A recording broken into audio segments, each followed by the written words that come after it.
Hey there, everybody. Good afternoon. Pastor Brad from New Covenant United Church of Christ in Williamsport, Pennsylvania, and welcome to Holy Humor Happy Hour Devotion. This is that time each week that we get together. We tell a few jokes. We do a funny, bizarre, humorous story from the scriptures as our devotion, and we always close with the clown's prayer. So I'm so glad that you could be with me this afternoon. Hope you're enjoying this beautiful summer's afternoon. The dog and I just went for a walk. It's a lovely day outside, so I hope you got a chance to get out and enjoy this beautiful day. And I hope you like the jokes and the devotion that I have planned for you. Just one quick announcement. So next week, next Thursday is the 4th of July.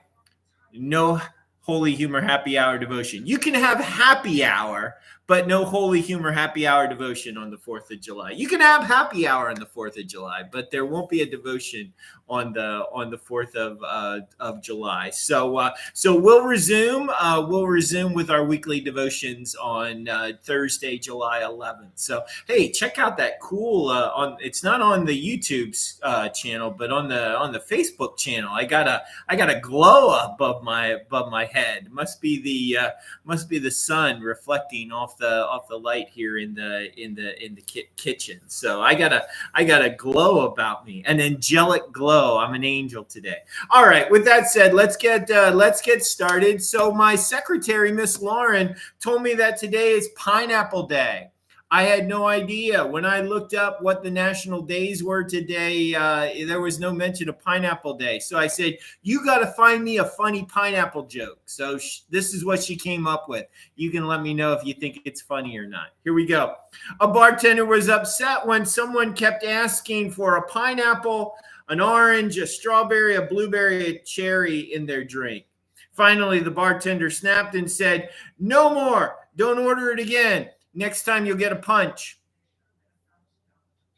Pineapple juice, blueberry juice, strawberry juice, orange juice, all in one glass, all in a drink, punch.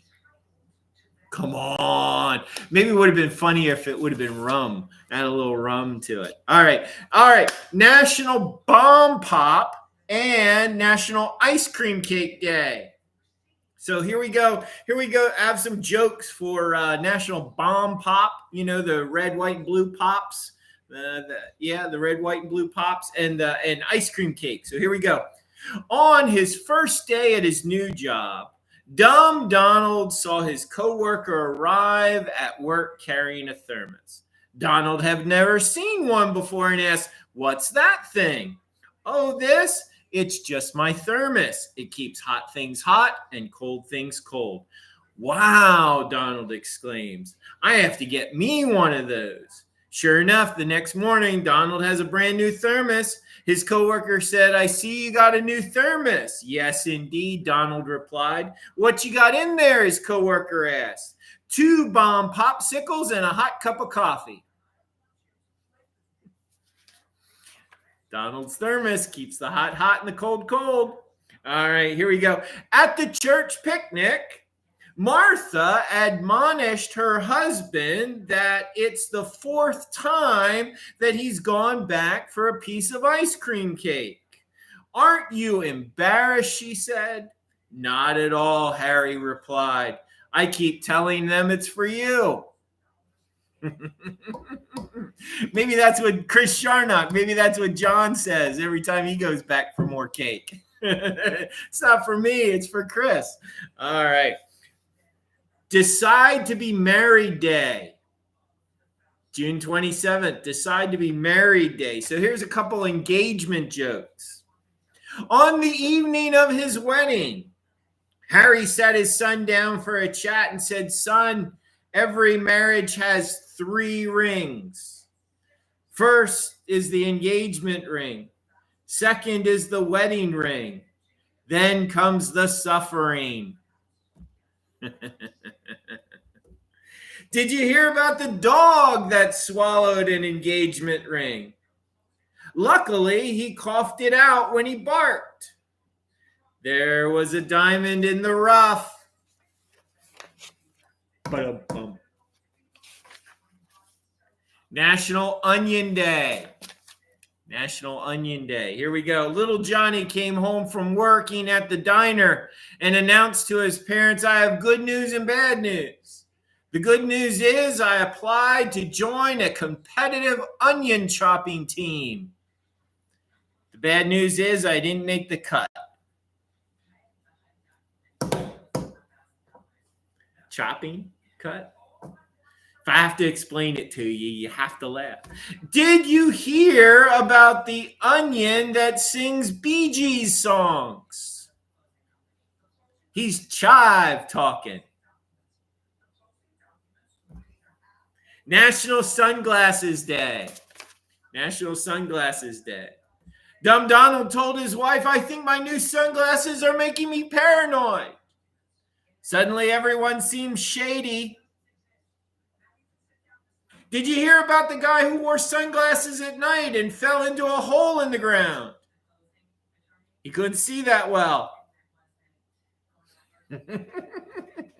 He couldn't see the well. It was night. He had sunglasses on. He couldn't see the well. Harry goes into the hospital for a hip replacement.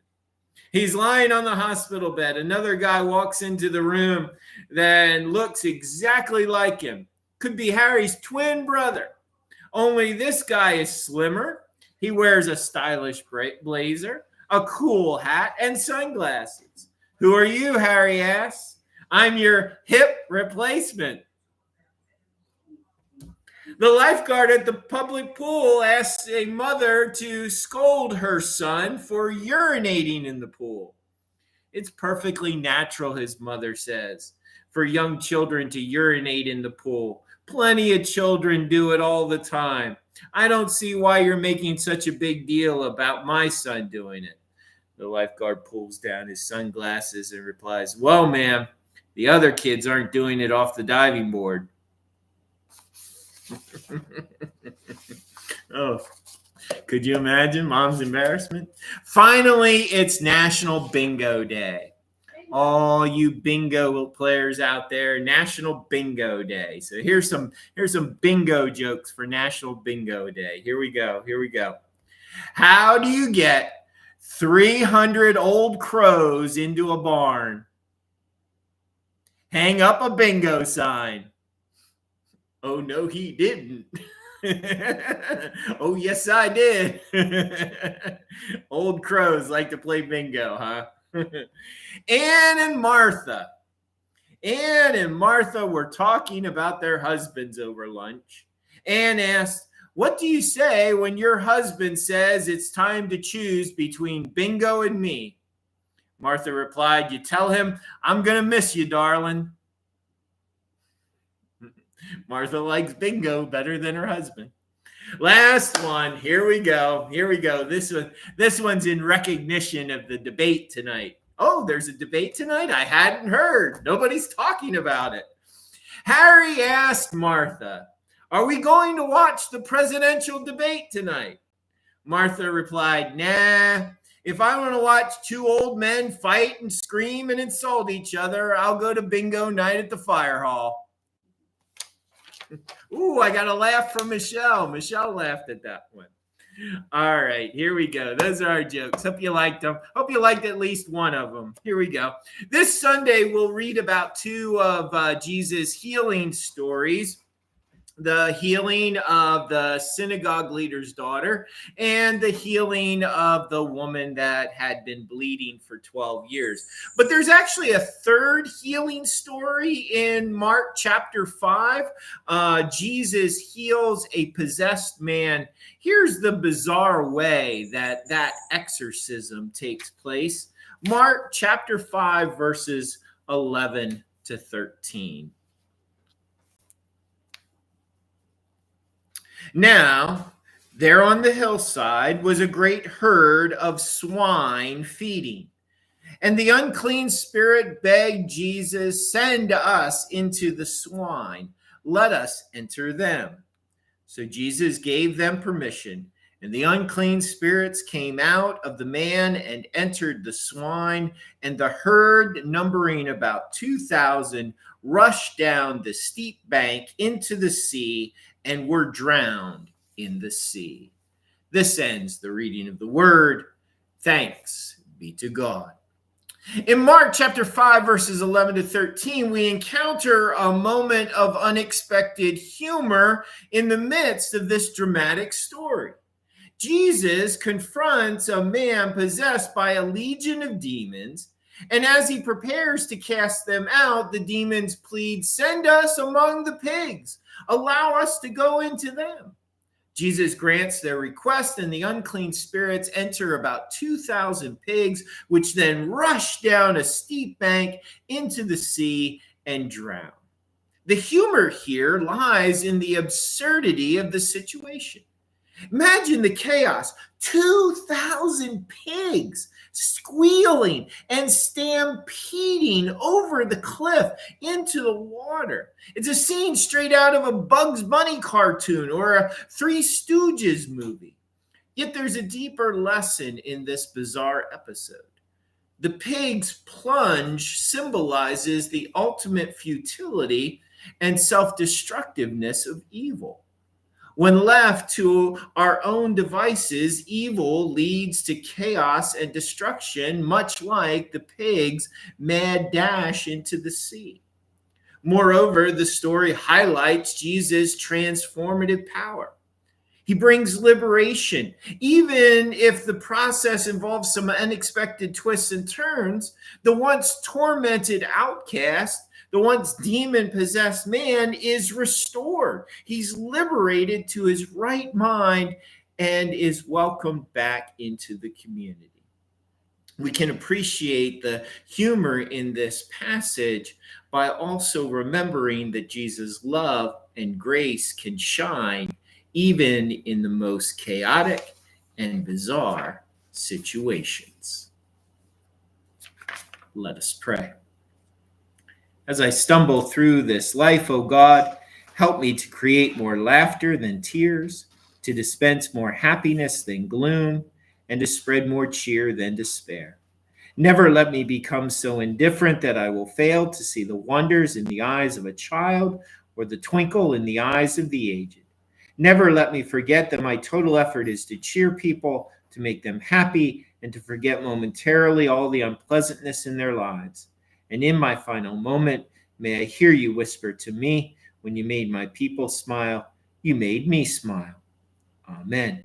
Thank you so very much for joining me this afternoon. Please don't forget, like our Facebook page and our YouTube channel. Subscribe, follow us on both our New Covenant United Church of Christ Facebook page and our YouTube channel. It's very, very helpful to us if you do that. So please like, subscribe, follow us on those two different social media platforms. And don't forget, next Thursday, you can have happy hour at your home, but unfortunately, there won't be a Holy Humor happy hour devotion next Thursday because it is the 4th of July. So enjoy your 4th of July holiday. Be safe, everyone, and we'll return with Holy Humor happy hour devotion next the Thursday after, July 11th at 4 o'clock. So great to have you with us. Thanks for being here.